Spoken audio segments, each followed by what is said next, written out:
Vous êtes au 13h de BF1. Le président du Faso, après le drame de Seitenga, témoigne le soutien et la compassion de toute la nation aux victimes de cette localité. 86 personnes ont été tuées au final à Seitenga.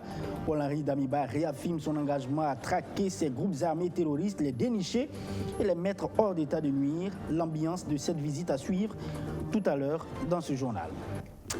À Ouagadougou, comme dans les autres villes du Burkina Faso, le gasoil commence à manquer dans les stations-service. Une pénurie qui fait drainer de nombreux véhicules utilisant ce liquide dans ces stations. Les raisons pour l'expliquer sont aussi diverses que variées. La crise sécuritaire nationale et la crise russo-ukrainienne en dépendent fortement. Comment y remédier et comment les transporteurs et gérants de stations vivent cette galère?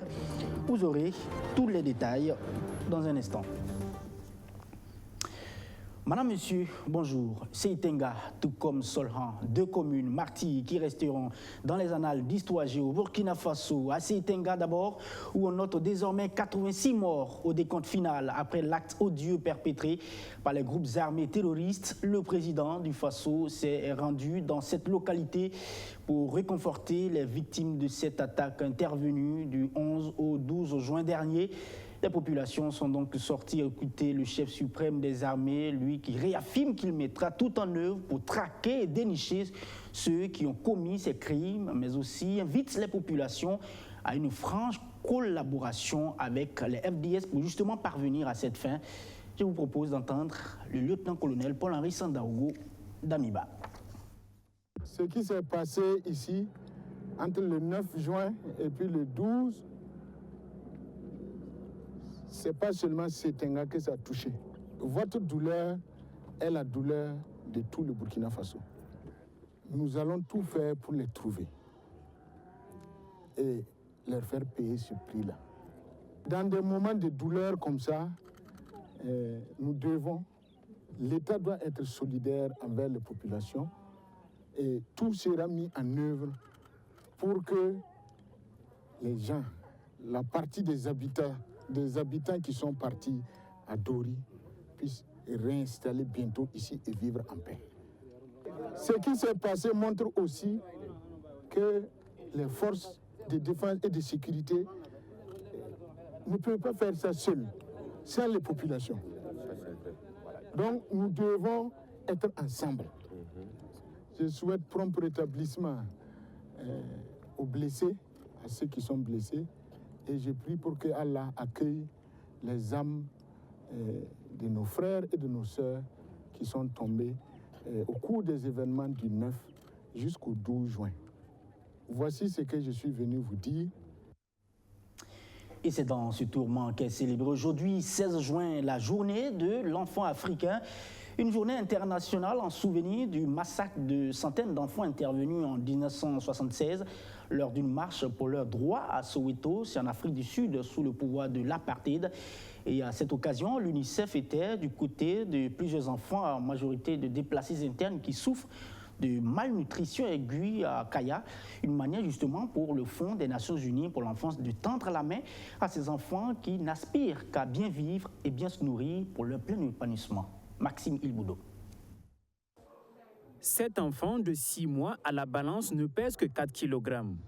Pour son âge, il devait avoir 7 kg, mais il souffre de malnutrition selon le personnel soignant. Il en est de même pour ses nombreux enfants. Tous bénéficient d'une prise en charge nutritionnelle et alimentaire dans ce district sanitaire de Kaya grâce à l'appui de l'UNICEF, le Fonds des Nations Unies pour l'enfance.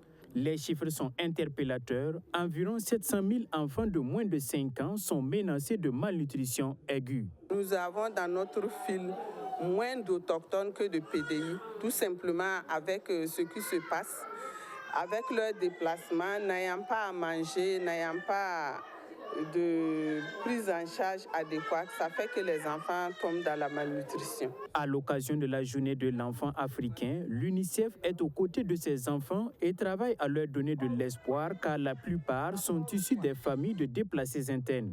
L'UNICEF appuie les autorités et les partenaires à différents niveaux. La première et la plus importante, c'est l'application de l'approche des protocoles que le pays a.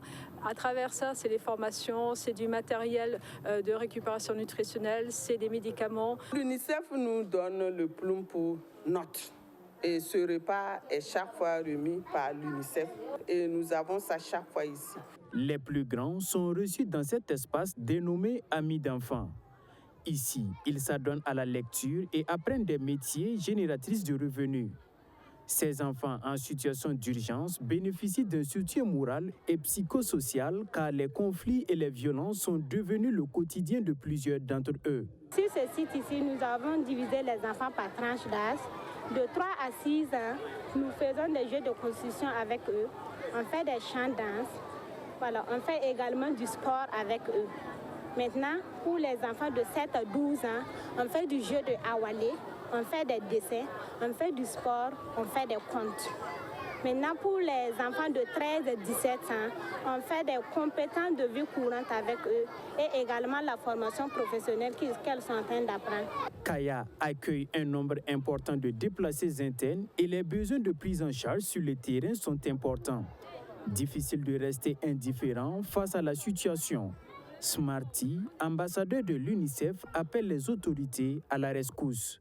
Il faut que le Burkina comprenne qu'aujourd'hui, il y a une génération qui est en danger, nos enfants sont en danger et il est urgent, plus qu'urgent, qu'on puisse ensemble se lever et véritablement poser des actes pour sauver cette génération-là. Voilà, nous on a eu la chance et ça fait mal quand tu as eu la chance d'être éduqué, d'être bien nourri et que tu arrives dans ces centres-là et que tu vois des enfants qui vivent dans ces conditions. Et quand tu es burkinabé, ça fait mal. Cette visite terrain de l'UNICEF se tient en marge de la journée de l'enfant célébrée le 16 juin de chaque année.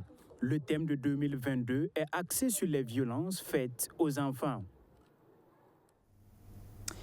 Cette autre nouvelle dans ce journal, le RENCOF, le réseau national des consommateurs du Faso, a rendu public ce matin son rapport d'enquête sur le respect des normes sanitaires des entreprises de fabrication d'eau préemballée. Et le moins qu'on puisse dire, c'est que le résultat n'est pas du tout reluisant. Pourquoi? Eh bien, sur 21 marques d'eau qui ont fait l'objet de contrôles dans la région du centre, seulement 2 répondent véritablement aux normes. Le RENCOF incite donc les autorités à accentuer le contrôle et à mettre aussi en branle le volet sanctions pour contraindre justement ces marques d'eau conditionnées à respecter les normes. On écoute ensemble à ce sujet donc Adama Bayala, il est le président du RENCOF. Selon cette enquête du Laboratoire national de santé publique, dans la région du centre, il y a en tout et pour tout 28 marques d'eau qui font l'objet de contrôles réguliers. Et pour le réseau national des intérêts de consommateurs, il s'est agi de prendre un échantillon de 14 unités de production d'eau, auxquelles on a joint 7 autres unités de production d'eau qui sont le Laboratoire national de santé publique, ne font pas l'objet de contrôles. Alors, de cette enquête qui a porté sur ces eaux-là, il ressort que seulement 14% disposent d'un laboratoire interne équipé, conformément aux tests. Il ressort également que certaines fabriques d'eau sont implantées avec autour des parcelles d'habitation. Il ressort également que certaines marques, la moitié, 50%, proposent des produits avec des sachets plastiques et 50 autres % des sachets biodégradables. Le comble, la fin des haricots, c'est que quand on regarde, les inscriptions sont portées directement pour la plupart des unités de production d'eau sur les sachets.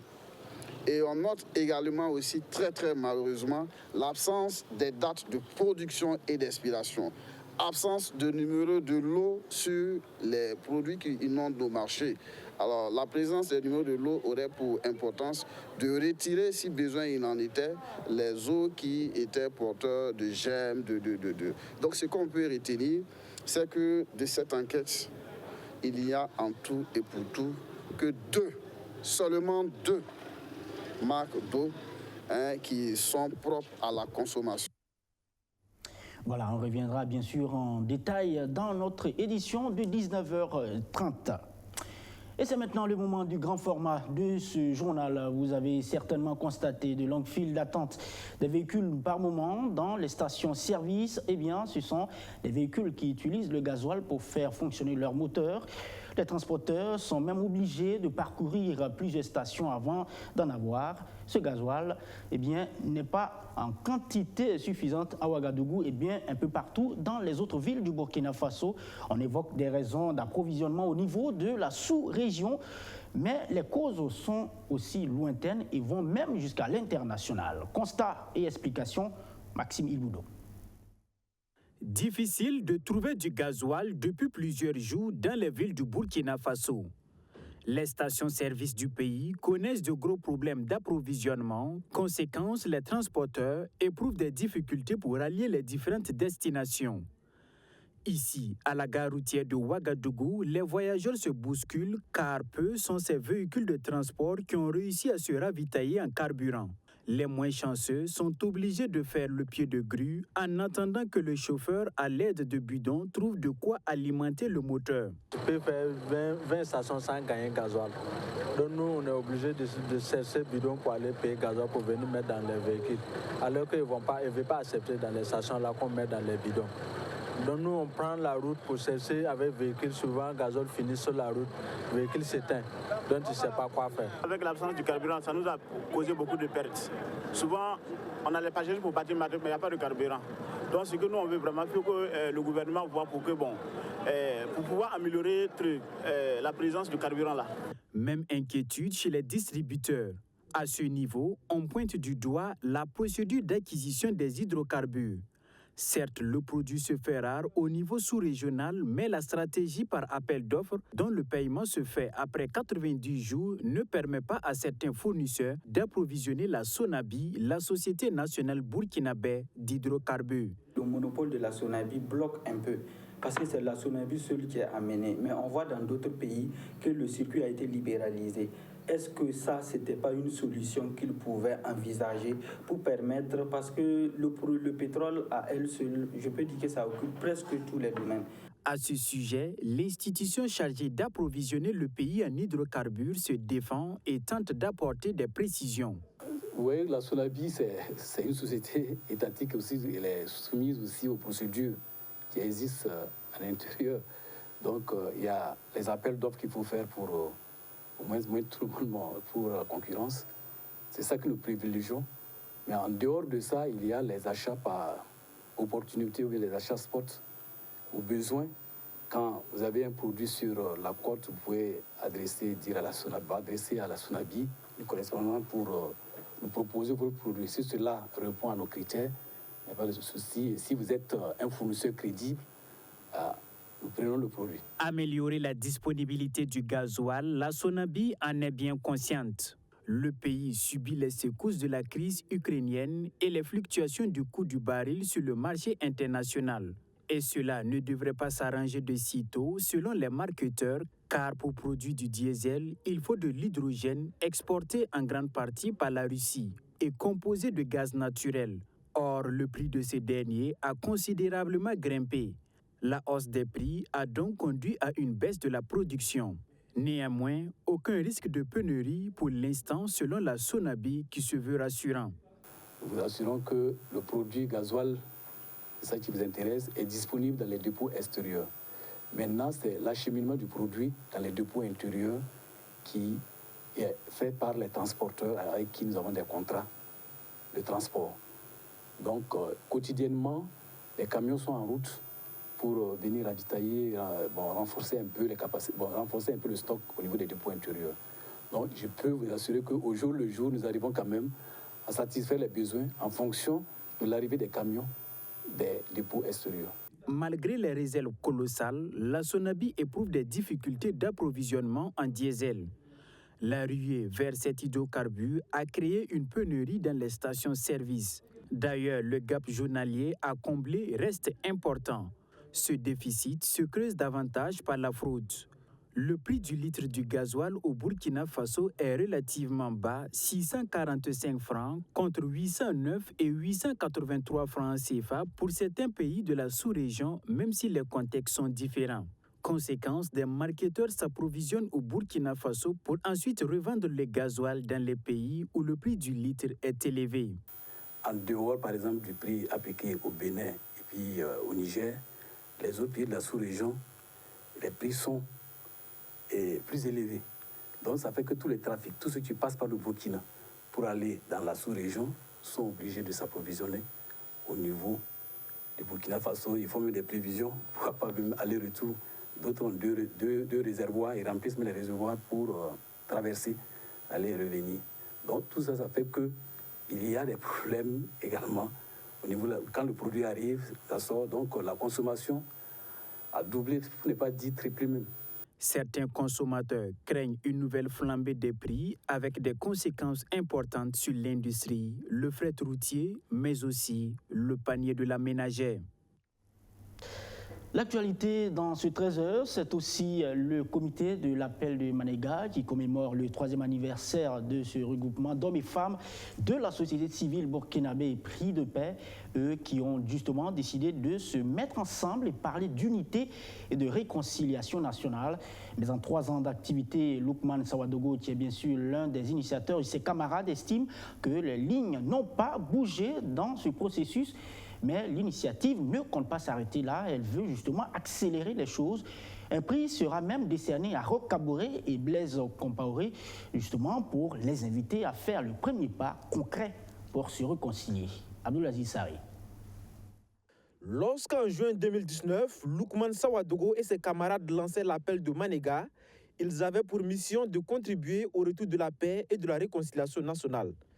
3 ans après, ils sont tristes de constater que leur objectif n'est pas encore atteint. Les Burkinabés continuent de s'enliser dans les divisions, les haines et les antagonismes, selon le secrétaire général de l'initiative. Nous constatons que 3 ans après, il n'y a pas la réconciliation. Ça ne veut pas dire qu'il n'y a pas des étapes qui ont été franchies. Mais ce que nous attendons, c'est la réalisation concrète. C'est ce qui n'est pas encore fait. Et on n'a pas une lisibilité, un horizon. Et nous, aujourd'hui, si nous militons pour cette cause, on ne peut pas s'autosatisfaire des quelques étapes. Tout compte fait, l'appel de Manéga s'engage à poursuivre sans relâche ses actions de plaidoyer en faveur du vivre ensemble. Et cette année particulièrement, à l'occasion de la commémoration de l'an 3 de l'initiative, un trophée unique portant à la fois le nom de Roch Christian Kaboré et de Blaise Compaoré sera décerné aux 2 anciens chefs d'État. L'idée est de les inviter à donner l'exemple en se donnant la main. Blaise Compaoré et Roch Christian Kaboré, je profite pour dire en même temps quelque chose sur tout ça. C'est 2 présidents d'abord que nous identifions comme étant des personnes dont le rapprochement fait partie des solutions politiques, des solutions humaines à notre contexte de non-réconciliation. Au regard de ce qu'ils sont capables d'apporter et de faire, que nous avons pris les 2 comme étant les leaders à qui il faut demander cette poignée de main, comme Mandela l'a fait avec Frédéric de Klerk, et comme récemment Ouattara l'a fait avec Gbagbo. Mais qui des 2 ex-présidents va garder le trophée? Bon, tout à l'heure dans la question, j'ai trouvé une idée. On peut faire séjourner le trophée un temps donné à Kogodi, un temps donné à la Padoie. Je pense qu'ils peuvent se le passer et les familles vont s'organiser à chaque expiration du temps à les récupérer. Ça peut être aussi un mécanisme de pardon. Donc dans cette possibilité-là, ceux qui n'avaient pas à se voir vont rentrer dans le convoi du parti. Outre les récompenses, un cross populaire et un match gala entre Gouroussi et Bissa, entre autres, sont également au menu de cette célébration de l'an 3 de l'appel de Manéga, prévu du 24 au 25 juin prochain à Pau, dans la région du Centre-Sud. Dans l'actualité sportive de ce 13h, retour sur les différents matchs des étalons joués à l'extérieur au regard de la non-disponibilité du stade du 4 août. C'est en 2021 que la Confédération africaine de football a suspendu ce stade pour non-respect des normes en vigueur. Et comme il fallait s'y attendre, depuis lors, les étalons sont obligés de délocaliser leurs rencontres dans d'autres pays. Le déplacement de ces matchs internationaux, il faut le savoir, ont d'énormes coûts sur le budget de la fédération et partant du ministère en charge des sports. On parle d'environ 300 millions de francs CFA dépensés par match. Zoom sur toutes ces rencontres avec Hassan Kontamné. Depuis la suspension du stade du 4 août, les étalons jouent leur match à domicile loin du Burkina Faso. C'est donc sans stade homologué que les Burkinabés entament les éliminatoires du mondial au Qatar en septembre 2021. C'est au grand stade de Marrakech au Maroc que les étalons débutent avec les réceptions du Niger et de l'Algérie et plus tard du Djibouti. À ces 3 matchs comptants pour le mondial, il faut ajouter celui joué le 3 mai dernier face au Cap-Vert dans le cadre de la CAN 2023 en Côte d'Ivoire. Mais combien coûtent donc ces matchs délocalisés? Dans la parution du 10 juin 2022, le quotidien L'Observateur Palga révèle que chaque match coûterait environ 300 millions de francs CFA. La location de l'enceinte et ses charges connexes, les tests Covid, les billets de voyage des joueurs, l'affrètement d'un vol spécial, les frais de mission, tout y est. Les matchs joués par les étalons en terre marocaine auraient alors coûté environ 1,2 milliard de francs CFA. L'organisation d'un match à domicile coûterait toujours, selon le journal, 50 millions de francs CFA environ. Pour les 4 matchs, la facture aurait été moins salée, environ 200 millions de francs CFA. À ces matchs des étalons, il faut ajouter ceux disputés par les clubs burkinabés en campagne africaine. En Coupe CAF, l'ASFA Yenenga a reçu 2 matchs, l'un à Marrakech au Maroc face au FC San Pedro et l'autre au stade Robert Champoux de Marcory à Abidjan contre le Binga FC du Mali. L'AS Sonabel, le représentant burkinabé en Ligue des Champions, a joué son unique match à domicile au stade Amadou Ahidjo au Cameroun face au stade malien de Bamako. Mais pour ces 3 rencontres des clubs burkinabés en compétition interclub, difficile encore d'évaluer ce que cela a coûté. La réfection du stade du 4 août va durer plus de temps que prévu et les soupçons de malversation ont déjà conduit 3 personnes en garde à vue. Pour les éliminatoires de la CAN 2023 en Côte d'Ivoire, il va falloir encore sortir le chéquier car le Burkina Faso doit encore recevoir 2 matchs. Le prochain contre le Togo en septembre devrait selon toute vraisemblance être délocalisé aussi au Maroc et l'enveloppe devrait à nouveau tourner autour de 300 millions de francs CFA. La réception de l'Eswatini en mars pourrait être le premier match des étalons à Ouagadougou depuis le 29 mars 2021 face au Soudan du Sud. Du football, nous passons à la boxe et nous vous faisons découvrir 2 jeunes filles amoureuses de cette discipline longtemps pratiquée par les hommes. Olivia Zagré et Linda Nyoumou pratiquent justement la boxe depuis 3 ans dans l'Amical Boxing Club. Guidées par leur passion, elles dépensent sans compter aux côtés de leurs condisciples masculins. Mais le souci ici, c'est qu'il n'y a aucun combat organisé au profit justement de la gente féminine pour le moment au Burkina Faso, ce qui freine les filles dans leur élan pour sortir de l'ombre. Mais sans crainte ni peur, elles estiment donner des coups et en recevoir. Portrait avec Madi Zongo et Amadou Diko. Encore.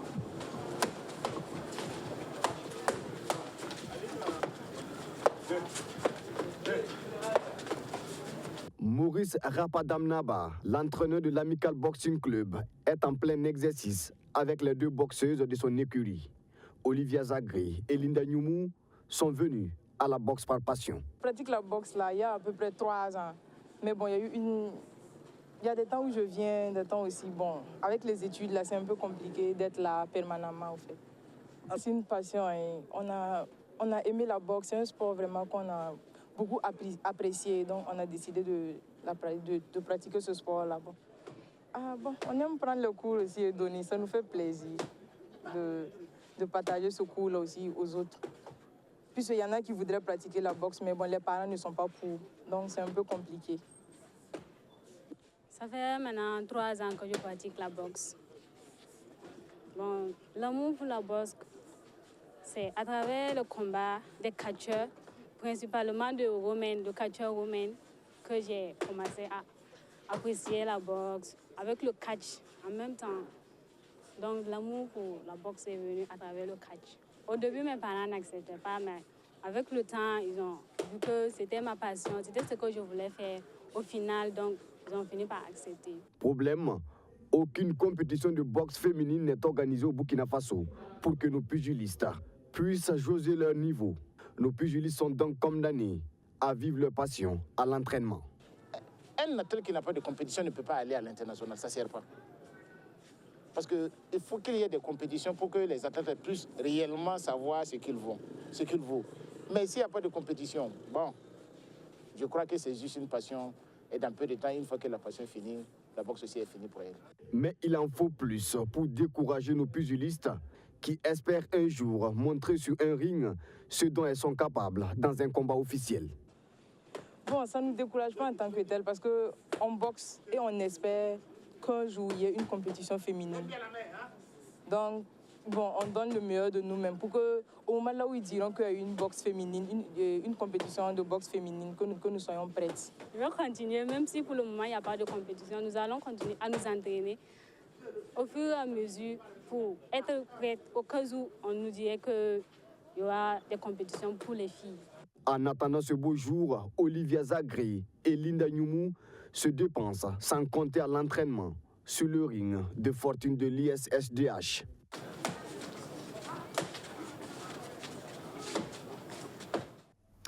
Avant de refermer les pages de ce journal au Sénégal, un bras de fer est engagé entre le pouvoir en place et l'opposition. Le gouvernement de Macky Sall interdit une manifestation de l'opposition prévue demain vendredi en rapport avec les législatives à venir. Mais l'opposition compte engager un passage en force car selon eux, cette décision d'interdire la manifestation ne répond à aucune base légale. Le pouvoir, lui, parle de menaces de troubles à l'ordre public. Regardez.